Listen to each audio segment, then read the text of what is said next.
नमस्कार, इन खबर में आपका स्वागत है। राहुल गांधी ने आज प्रेस कॉन्फ्रेंस की। सदस्यता जाने के बाद ये उनकी ट्वीट के बाद पहली प्रतिक्रिया थी। जम करके मोदी सरकार पे बरसे, अडानी पर बरसे, सवाल उठाए।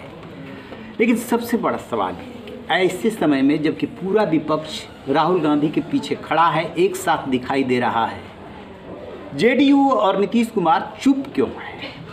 आपने गौर किया होगा, पिछले दिनों जब लालू प्रसाद यादव, राबड़ी देवी, मीसा, तेजस्वी सब घिरे हुए थे, सीबीआई और ईडी ने घेराबंदी कर रखी थी।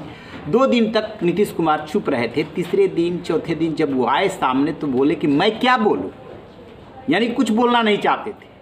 फिर बहुत पत्रकारों ने कुरेदा तो सिर्फ इतना कहा कि जब भी आरजेडी हमारे साथ आकर के सरकार बनाती है तब यही होता है। 2017 में भी ऐसा ही हुआ और अब 2023 में भी वैसा है। इतना कह करके आगे निकल गए और साथ में ये भी कहा किसी का नाम लेना ठीक नहीं।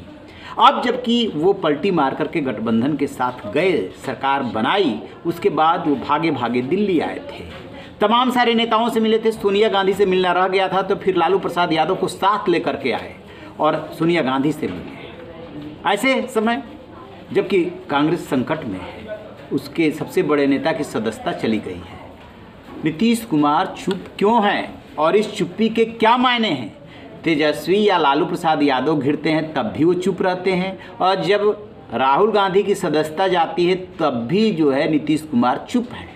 उनकी पार्टी के अन्य नेताओं, चाहे पार्टी अध्यक्ष ललन सिंह हो या एमएलसी नीरज कुमार हो, उनकी तो प्रतिक्रिया आई कि जल्दीबाजी में लिया गया फैसला है, विपक्ष को दबाने का फैसला है, वगैरह वगैरह। लेकिन नीतीश कुमार नहीं बोले। अब जो बिहार का सीन दिखाई दे रहा है, जिस तरीके से तेजस्वी यादव ने विधानसभा में ये बात बोली थी कि मैं डिप्टी चीफ मिनिस्टर रह के खुश हूँ, मैं सीएम नहीं बनना चाहता। नीतीश कुमार जी सीएम है, वो पीएम नहीं बनना चाहते, और जो विरोधी चाह रहे हैं, बीजेपी की तरफ उनका इशारा था, वो उनकी मनोकामना पूरी नहीं होगी। इसका मतलब कहीं कुछ तो चल रहा है और नीतीश की चुप्पी उसकी पुष्टि कर रही है।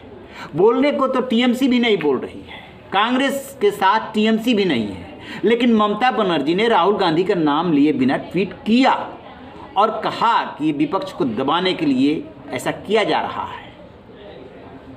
नीतीश कुमार ने ना तो ट्वीट किया और ना ही कोई प्रतिक्रिया दी। अब इसके बाद दूसरा सवाल, क्या बीजेपी से उनके पर्दे के पीछे कोई बात चल रही है? जब भी आप इस बात को नीतीश कुमार के सामने छेड़ते हैं तो बहुत तरीके से वो कन्नी काट करके निकल जाते हैं। लेकिन प्रशांत किशोर जैसे रणनीतिकार ये सवाल उठाते रहे हैं कि आपने हरिवंश जैसे व्यक्ति को क्यों उपसभापति के रूप में बिठा रखा है। एक तरफ तो आपने बीजेपी का साथ छोड़ दिया, दूसरी तरफ वो उपसभापति है। इसका मतलब ये है कि आपने उनको इसलिए छोड़ रखा है ताकि जब कभी ज़रूरत पड़े तब जो है बीजेपी से संपर्क साधा जा सके। अब कहने वाले तो ये भी कहते हैं कि लगातार वो बीजेपी के संपर्क में है, इसीलिए वो बीजेपी के प्रति बहुत ज़्यादा हमलावर नहीं है। चाहे विधान परिषद हो या विधानसभा, जब भी बीजेपी के सदस्यों से बातचीत होती है, सवाल पूछते हैं वो लोग, तो उसी अंदाज में वो जवाब देते हैं कि आप तो साथ रहे हैं, आप सब कुछ जानते हैं। नीतीश के बारे में कोई कुछ भी कहने की स्थिति में नहीं है कि कब कौन सा डिसीजन ले लेंगे, उनकी चुप्पी के क्या मायने हैं। बहरहाल ये राजनीति है और राजनीति में तो सवाल पूछे ही जाते हैं। 100 सवाल पूछे जा रहे हैं। राहुल गांधी की सदस्यता गई, आप चुप क्यों हैं? रहिए बेखबर, देखते रहिए इन खबर। Thank you.